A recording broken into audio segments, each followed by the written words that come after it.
John 10:19. Dissentio iterum facta est inter Judaeos propter sermones os. A disagreement again occurred amongst the Jews on account of these words. First, we have the very interesting translation choice of dissentio, which I think is an excellent choice on the translator's part. But based off of the word chosen and the translator's habit of being rather wooden and literal to the Greek in his translation, one might expect that the underlying Greek would be something like one of these words, amphispetesis, diaphora, or diastasis. But in reality, we have none of these words.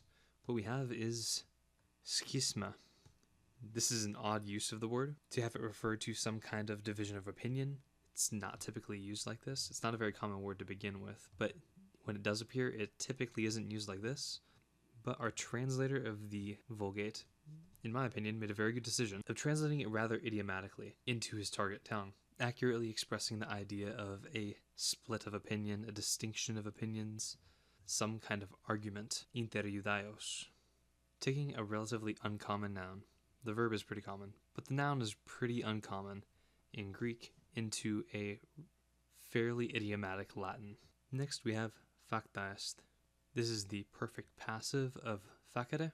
If we remember our principal parts, facere, fecisse, and factum is built off of the third principal part, or the fourth if you use the four principal part system. We have the us, a, endings from which we would form the root. Since it needs to match with dissentio, we have the feminine selected, and since it is singular, it is also singular in the perfect passive participle and its relevant copula.